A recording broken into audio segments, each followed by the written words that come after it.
with pagiging anak. Diba? Pagiging anak. Pwede ba sabihin ng anak-anak, tatay, ayoko na maging inyong anak. Minsan gano'n, sinusumpa ng mga, panakot ng mga yun, ng mga bata.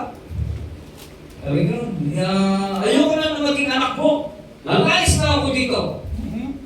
Di na kita ituturing na anak tatay. Alam niyo ba mga kapatid, kung bakit ang relasyon ng pagiging mag-ama o mag-ina ay hindi napuputol sapagkat kayang bigkasin pero hindi kayang putulin ang nakakonekta sa inyo. Alam niyo yung umbilical cord ba kung tawagin po yun? Yung usod. Yan. Nakakabit si ina. Ito proseso. Hindi man si tatay ang nagbubuntis sa inyo. Hindi man ang tatay ang nagdadalang tao. Pero ayon sa Biblia, tatay ang pinagmumulan ng babae at lalaki sa kanyang pinanggalingan. Carrier lang po si nanay. Siya lang po tagadala, tagabitbit ng bahay bata. Okay. Si tatay ang siyang nagpo-produce. Kaya nga, nagmumula ang lahi kay Adan. Kay Adan. Sapagkat doon po nag-create ng babae at lalaki. Okay ha? Tignan nyo ha. Ang unang nilikha ng Diyos ay si Adan. Kinuha sa alabok, pinorm, iningan, at naging tao. Si Eva hindi. Hindi siya gano'n. Hindi siya ang original. Ang ginawa, kinuha siya kanino? Kay Adan. Sa ribs. Ibig sabihin, si Eva nanggaling kay Adan. Si Adan, hindi nanggaling kay Eva. Pero bakit nagiging Eva sila? Nagpapamake up. Nag-i-itsura ng babae. Pero hindi. Ganito po. So meaning, lahat tayo nagmula sa sa lalaki, sa tatay. Alam niyo ba mga kapatid kung bakit po tayo ay ginawang children of God? The child of God? Okay, i-connect natin ang relationship. Alam niyo ba yung salitang child? Ito po ay wala pong pag-alis o hindi po ito nawawala. Kaya naniniwala po tayo sa tinatawag na eternal security. Ano sinabi sa John chapter 10 verse 28? Okay, para magkaroon tayo ng idea, tungkol po dito sa don't quit. Sa John chapter 10 verse 28, basahin ko po, sabi ko doon, and I give unto them eternal life, and they shall never perish, sabi doon, neither shall any man pluck them out of my hands. Tingnan nyo, walang makakabawi kapag hinawakan kayo ng Diyos at kapag kayo naging anak ng Diyos. Sa John 1:12, sabi dito, but as many as receive Him, to them they give them power to become the sons of God. Nung kayo ang naging Kristiyano, nung kayo naging child of God, never na kayo ay mawawala ang kaligtasan. Never na mawawala ang titulo na kayo ay anak ng Diyos. Hindi lahat ng may relihiyon ay anak ng Diyos. Ang sinabi lang sa John 1:12, ang sino man sa Kanya ay tumanggap, binigyan sila ng karapatang maging anak ng Diyos.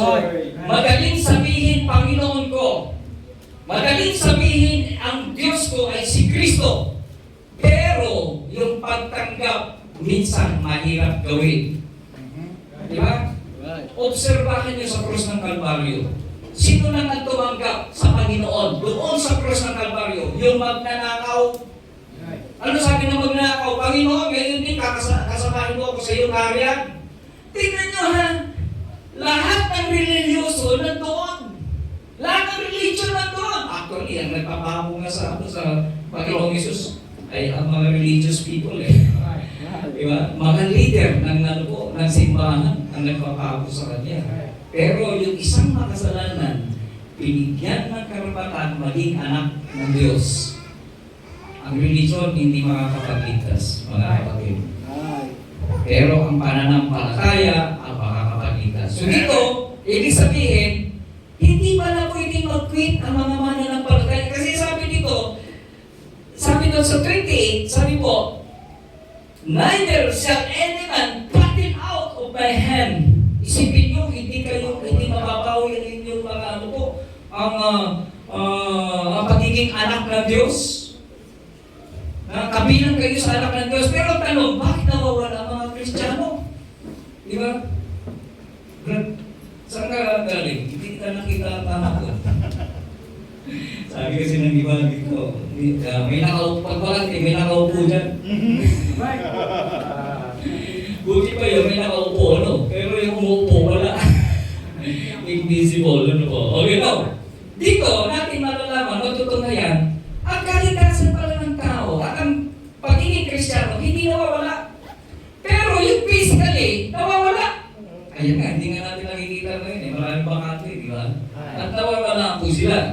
So, meaning mga kapatid, the word don't quit sa mga Kristiyano lamang po na hindi po sila talaga mag-quit sa Panginoon.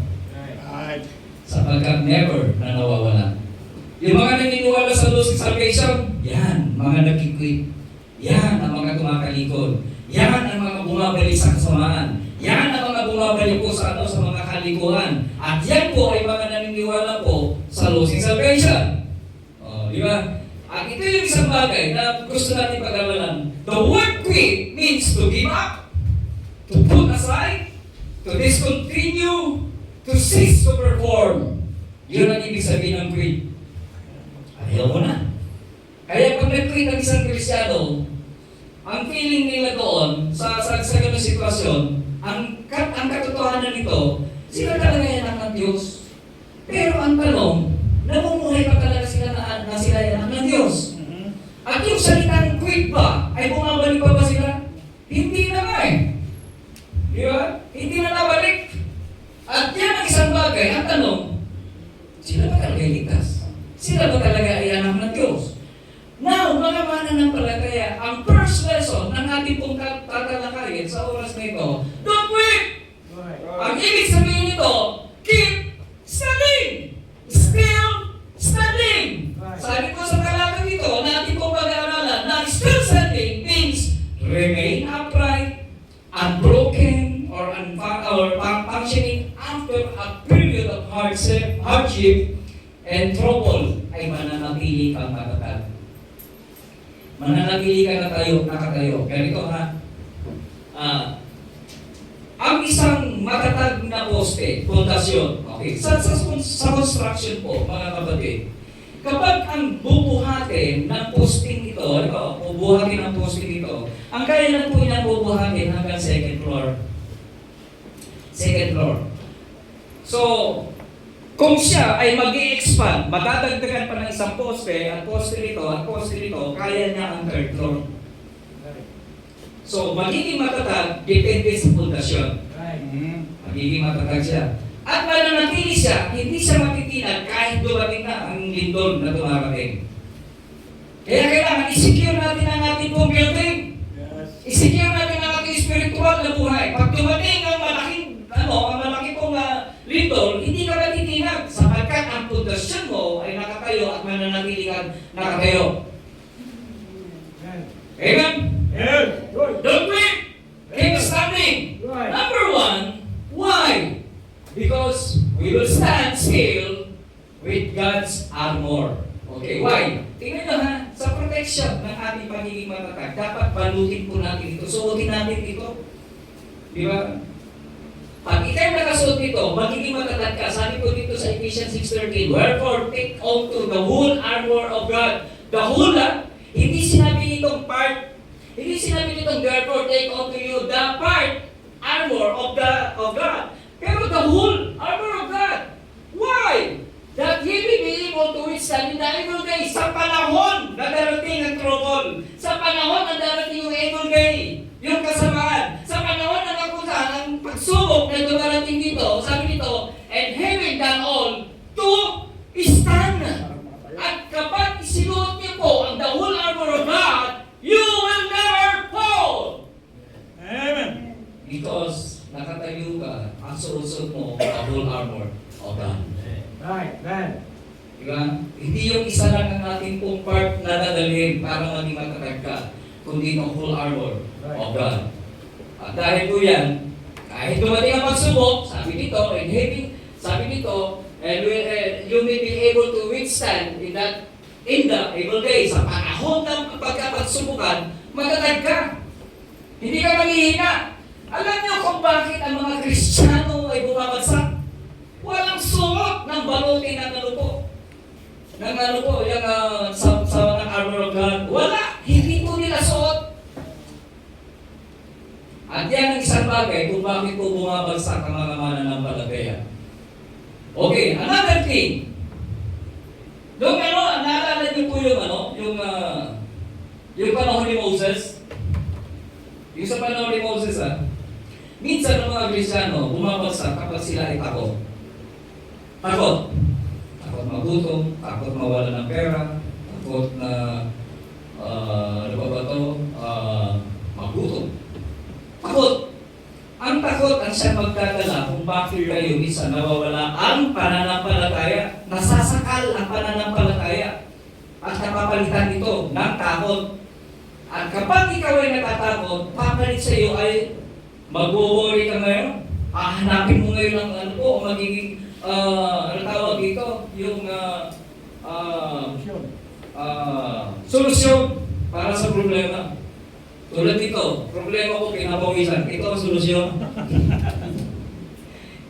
Nakalimutan buksan. Yan. Yun. Kaya pala medyo mainit. Ano? So, ikaw si Moses, sabi ko ni Moses, sa mga mananampalataya, doon po sa panahon ng Exodus, chapter 14, verse 13 to 14, sabi nito, and Moses said unto the people, unto all the Christians, fear ye not, stand still, and see the salvation of the Lord, which He will show to you today. For the Egyptian whom you have seen today, you shall see them no more forever. And the Lord shall fight for you, and ye shall hold your peace. Yun ang kagandahan kung bakit po tayo ay hindi po bumabagsak. Sapagkat mayroong Diyos na nagtatanggol po sa atin. At hindi po tayo mawawalan ng pag-asa. Pagkat ang Diyos ang lagi nating kasama.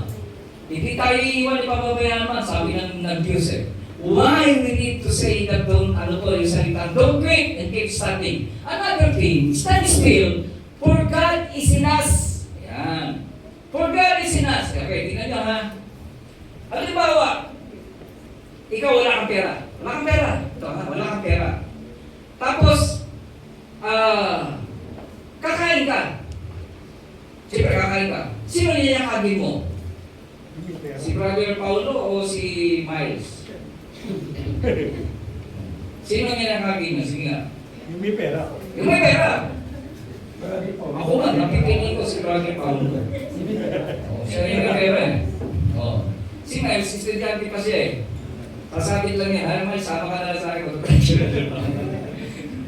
Pangakainin tayo niya. Bakit? Kasi may security, meron kang knowledge na kung saan, hindi ako magugutom pagkasama ko ito. Ganun po ang Diyos. Nung sinabi po sa Romans 8:31, what shall we then say to these things? If God be for us, who can be against us? Kung ang Diyos ay nasa atin, tingnan nyo ha, ang sino man tumaga kay Kristo, manahan si Kristo sa puso natin, ay binigyan sila ng karapatan ng anak ng Diyos. Ang tatay natin ay ang Diyos.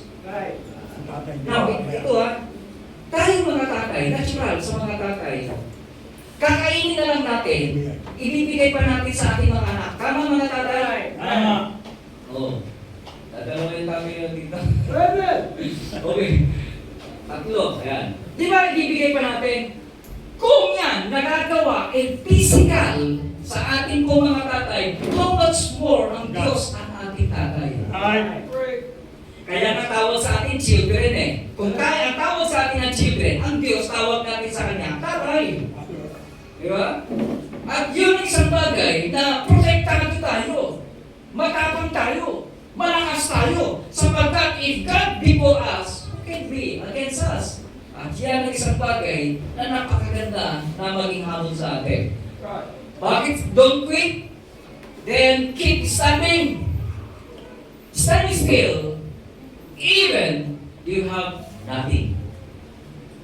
Ito ang mga problema sa mga mananampalataya. Nagiging faithful kapag pinagpapala.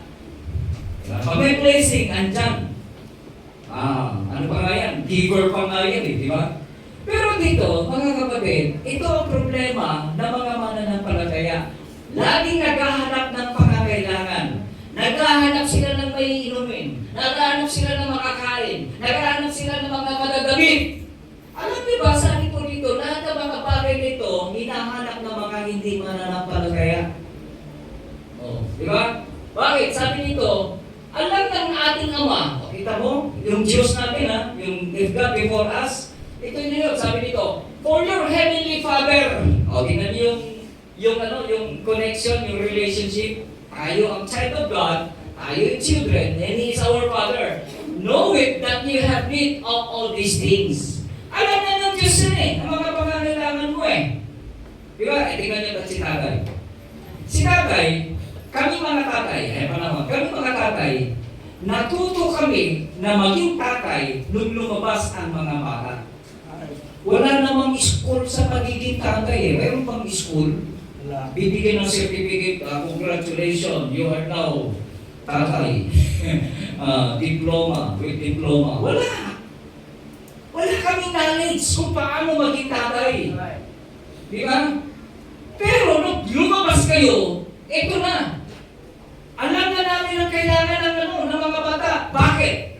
Kasi ang mga tatay nagbulating sa pagkabata. Wala ditong ipinanganak tatay na agad. Di ba? Wala.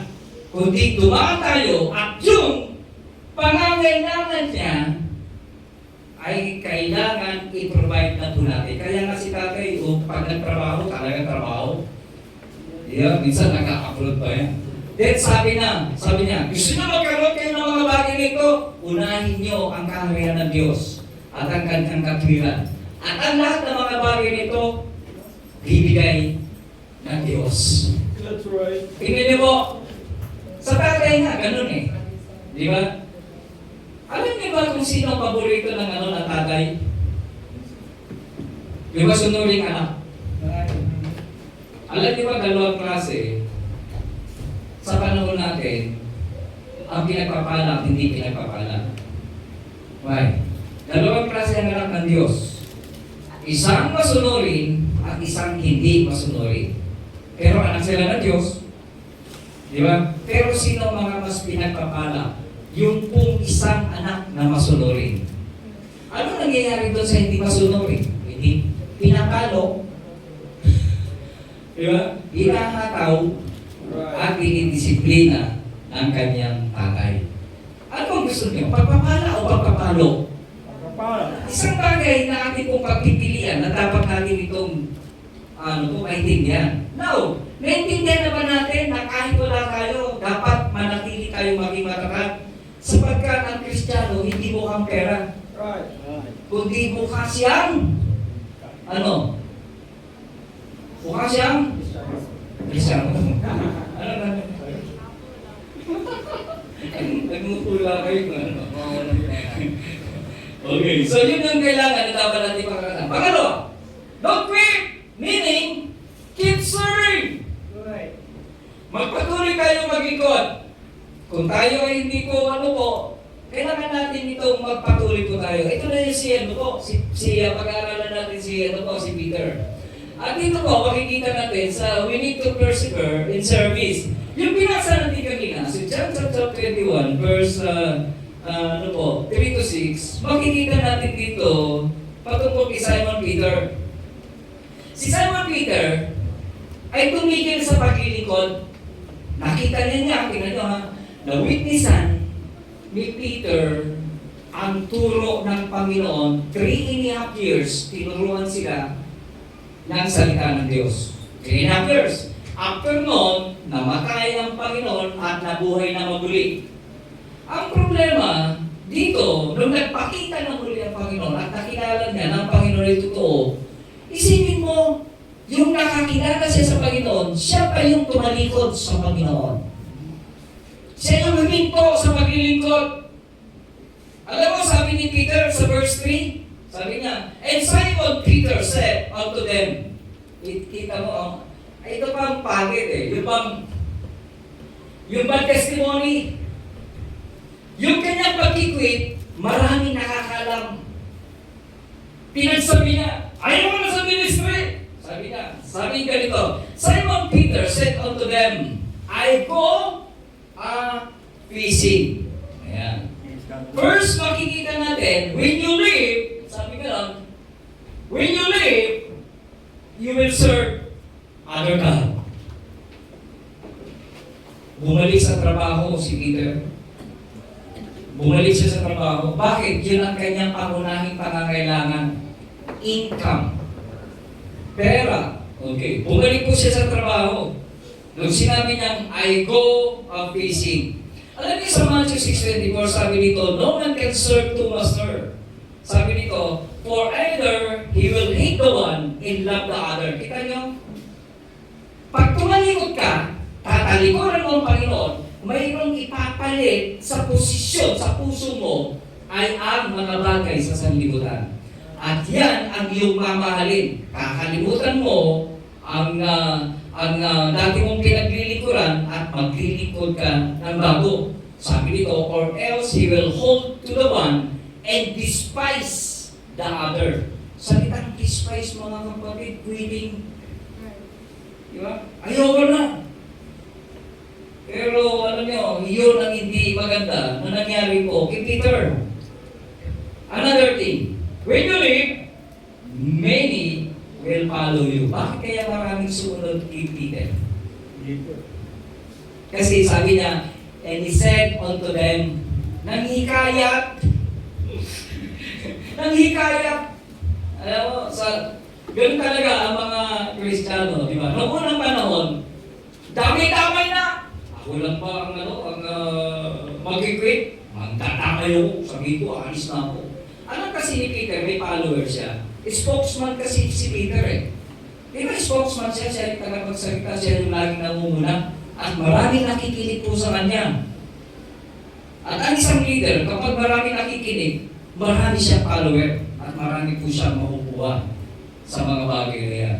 So sabi dito, when you leave, many will follow you. Why? Sundan natin yung verse 3 na yan. Sabi doon sa verse 3, after na sinabi niya na I go fishing, then yung sinabihan niya, nagkaramihan, sabi niya, they say unto him, we also go with thee. Diba? Sumama kay Peter. At yan ang isang bagay, kapag tayo po ay tumalikod sa Panginoon, mayroong sasama sa iyo. Di ba nabubonsensya, no?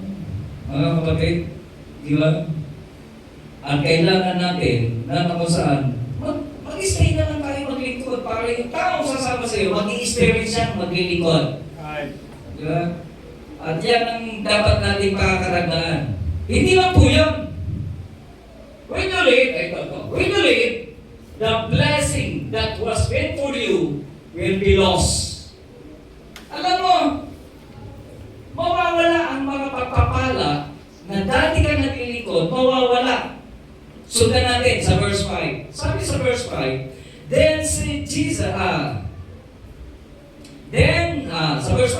Jesus said unto them, children! Ika mo, kahit tumalikod na itong yung mga nag-backslide na ito, tinawag niya pa rin itong mga anak. Kasi sabi nga niya sa John 10:28, walang sino ang makakaagaw sa inyo. Tingnan niyo, ilang beses kaya kayo kinakausap ng Diyos? Kinakatok. Kahit kayo tumalikod na kinakatok at kinakatok pa rin kayo ng Diyos. At ang sinasabi niya, children. Yeah? At ang sabi ko dito, have ye any meat? They answered him, no. Mayroon ba kayo nahuli? Mayroon ba kayong makakain? Ang sabi ng mga wala, empty, nothing. Why? Sapagkat lumayo sila sa pagpapala ng Diyos. Mga mananampalataya, hindi niyo pwedeng ipagmalaki sa Diyos na kapag kayo umalis sa ministry, pagpapalain kayo ng Diyos. Iba ang magpapala sa inyo. Tingnan niya nga. Alam niyo Matthew 4, tinusok Panginoon. Sabi ng Diablo sa kanya, sabi ng Diablo sa kanya, makikita mo yung kaharian, makikita mo yung kayamanan. Sumamba ka sa akin at lahat ng mga nakikita mo, ibibigay ko sa iyo. Kita niyo yun? Ang akala kasi natin, pag tumalikod kayo sa Panginoon, tapos sabihin natin, ay mawawala ang blessing. No, kapag naglingkod ka ng ibang Diyos, ang sasabihin, dito pagpapalain kita. Totoo na hindi ka pagpapalain ng Diyos. Ang tanong, pinagpala ka, sino nagpala sa'yo? Malayo ka sa Diyos, pero pinagpapala ka. Abay, nakakatakot yun, mga kapatid. Pinalayo ka, ganito kapag ang kayamanan na pinagpala ka, ito kayamanan na ito, ang maglalayo sa Diyos, sa diablo yan. Right. Pero kung ikaw ay pinagpapala at lumalapit ka sa Diyos na magpapala yan. Sabi niya, and all these things shall be added unto you. At lahat ng mga bagay ay pagkakalog niya, unahin mo lang ang Panginoon. Unahin mo lang ang Diyos. At yan ang dapat nating pakakatandaan. Then, the last thing. When we return to God, God's blessing will also return to us. Ano sinabi sa verse 26, sa verse 6? Sabi ito, and he said unto them, tinawag niya ha, nung nakita na niya na nag-response ba ito, bumalik sa Panginoon at kinausap ang Panginoon at nagsabi ng totoo na wala sila, empty sila, sabi ng Panginoon, and he said unto them, cast the net on the right side of the ship, and you shall find. And what? Sumunod uli sila sa utos ng Panginoon. Naglingkod uli sila sa Panginoon. At ang sabi ko dito, and therefore, they cast their cord, and now they were not able to draw it from the multitude of faces. Meaning, yung pagpapala ay kasaganaan. Tingnan nyo, sabi niya, and all these things. The word is things, many things. Many blessing. Yung word na yun, hindi yung salitang T-H-I-S, kundi T-H-E-S-E, meaning marami. At ito yung sinasabi, hindi nga halos mapulit nga ang lambat sa paghihila po nila. Di ba? So, ang pagpapala ng Diyos ay pagkakaroon kung nasa Panginoon ka at sagana. Sabi ko dito, let us seek ye first the kingdom of God and His righteousness in all these things. Ayan o. Hindi po one thing. Hindi ko sinabing and this thing. Yung walang S. Kundi sinabi all these things.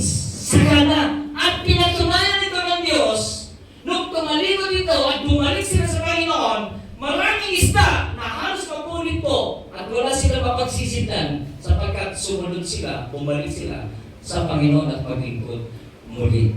More blessings. When we return to God, God's blessings will also return to us. Now, have we surrendered to what God wants us to do? Minsan ba suko na tayo sa ating pong yung bang nais ng Diyos sa buhay natin para bang pinagsasawaan na po natin na ayaw na sumunod. Minsan po ba gumaling sa ganong kakaiwa? Tandaan niya, maybe you think you are not important in the ministry. Parang sinabi nitong hindi ko kaya ang music. Ayaw ko mag-intro. Kaya nga meron pong lesson about the music para matuto Diba? Then mamaya, meron namang about sa teaching na ituturo about the teaching. So, ako po, nung ako nag-preach, hindi ako marunong.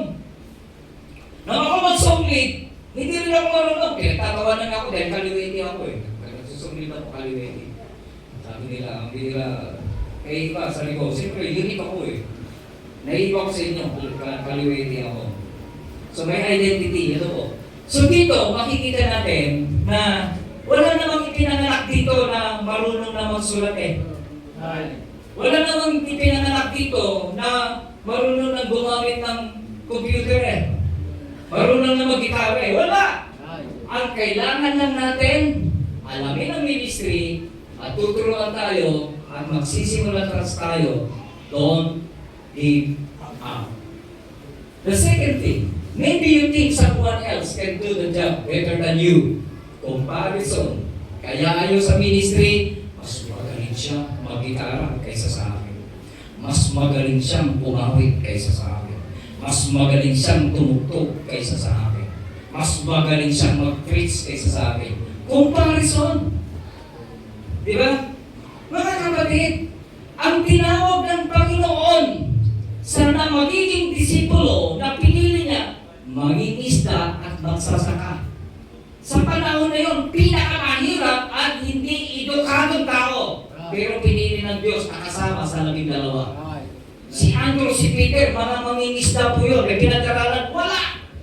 Sabi nga ng mga nakarinig, saan nag-aral itong mga to? Ito ay mga mangmang. Isipin mo, tawag sa mga kay Peter at sa kay Andrew, mga mangmang. Yung mga disipulo ng mga mangingisda. Kasi ngayon, sa panahon ngayon, pag tinanong, ano trabaho mo? Mangingisda po ako dyan sa Laguna. Ano sa tingin ninyo? Malaking tao? No. Kinikilalang tao? No. Pinakamababang uri na tao sa lipunan. Pero pinili ng Diyos na maglingkod, pinili ng Diyos na tawagin. Ano man ang ating katayuan, tatawagin tayo ng Diyos. Right. Diyos ang pipili, hindi ikaw ang pipili. Ang problema lang, pinili mo mag-quit. Pinili mo umayaw. Pinili mo na hindi sumunod sa Diyos. Pero kung gusto ng Diyos, sumunod ka. Yun ang nanais na doon sa mga disipulong tumalikod. Sabihan niya, gusto niyo makahuli ng maraming isda, sumunod sila sa kanila, sa Panginoon. Ang pagsunod ay palatandaan ng pagpapalang darating sa buhay ng mananampalataya. Maybe, or perhaps you are just getting tired. Don't give up. Minsan pagod ka na. Di ba? Lalo yung mga kabataan, baka naglilingkod pagdating ng pag-college na, saka napapagod. Di ba? Alam niyo, bawat ang napapagod yung tumatanda. Sila yung papuntang retirement. Right. Pero sabi ng don't give up. Don't give up. Don't quit. Magpatuloy lang po tayo. Alam niyo po, yung sinabi sa Book of Isaiah, chapter 40, verse 31, sabi ko dito, basahin ko po. But they that wait upon the Lord shall renew their strength. Right. Yung pong mga nagtsatsaga sa Panginoon at naghihintay sa Panginoon, sila po ay palagi pong binibigyan ng lakas ng Diyos. Right. Okay. Kaya hindi ito maghihina. And they shall mount up with wings as eagles. They shall run and not be weary. And they shall walk and not faint. Mga kapatid, kung pababawin po natin ito, sabi nito, they will have wings like eagles. They will run and not get weak. They will walk and not get tired. Ito yung isang Kristiyanong hindi gumigibap. Sapagkat ang nakaalalay sa kanila ay ang Diyos. Amen. Yung mga nangihina, yung mga gumigibap, hindi sila nagpapalakas sa Panginoon. Kung hindi, humihina sila sa Panginoon dahil hindi nila matanggap at lumalayo sila sa Panginoon. Alam niyo po, sino ang malimit kumain ng masarap na pagkain? Di ba yung tao malapit sa kusina? Right. Kapag nasa salas ka, walang pagkain doon. Correct. Gusto mo mabusog sa kusina. Ganun po Right. ang sinasabi ko na titutukoy sa Book of Isaiah chapter 40:31. Gusto niya ng pagpapala? Dapat nandun ka sa kusina. Kung nasaan ang pagpapala, nandun po ang biyaya ng Diyos. Right. Okay. The last one. Sabi ko dito, don't quit. Keep praying. Meaning, keep praying.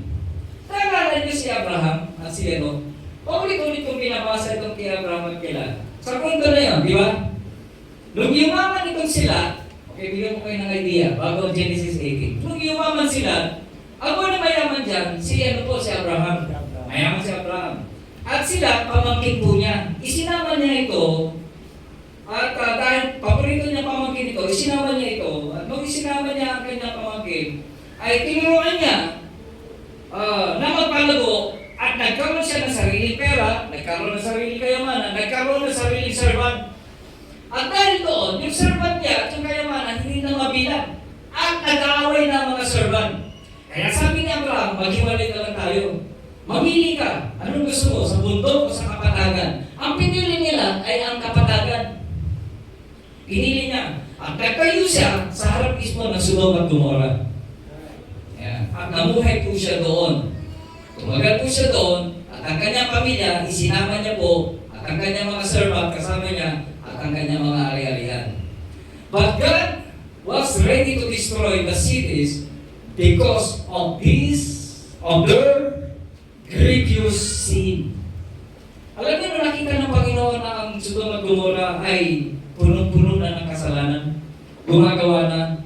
Tingnan niyo ha, bakit ginunaw ng Diyos ang Sodom at Gomorrah? May bakla doon, dumadami.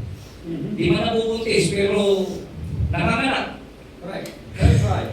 Yung panahon namin ni Kuya Boy, 1970s, walang bakla sa panahon namin. Tinatago. Tinatago. Di ba? Pag sinabi, bakla ka ba? Video po ko. O hindi ka bakla. Uminom ka. Ganun. Hindi bulgaran. Ikinahiya ang bakla sa panahon na yun. 1970s. Yung mga nakaabot ng 1970s, sigurado alam nila itong pinivento ko. Right. Ngayon, 2026, may asosasyon na. Bulgar na. Ganun po ang panahon ng Sodom at Gomorrah. Ibig sabihin, kapag dumadami ang bakla, dumadami ang tumboy, meaning, ang kasalanan ng mundo ay pasama ng pasama. Correct. Diba? Pasama ng pasama. That's right. So dito, ginunaw ang gugunawin ang Then, ang ginawa ni Abraham, he began to intercede. Nag-pray siya. Sabi niya, Panginoon, kung kayo po ba ay makatagpo ng 50 na matatapat na tao, righteous people, gugunawin niyo ba ang Sodom at Gomorrah? Ang sabi ng Diyos, para lang sa 15 righteous people, I will not destroy the city. Sabi niya, I will spare all the place for their saints. Para sa kanila, i-preserve ko. Sabi niya, wala makita. Sabi niya ni Abraham, paano kung 45? Hindi ko rin i-destroy ang Sodom at Gomorrah para po sa 45. Dumating ang 40, 30, then 20, and then, ang sabi niya, para lang sa 10. Tingnan mo, libo-libo tao nakatira doon, pero dahil lamang sa 10 nakatapat na Kristiyano, hindi gugunawin ang Sodom at Gomorrah. Ang problema, walang natagpuan.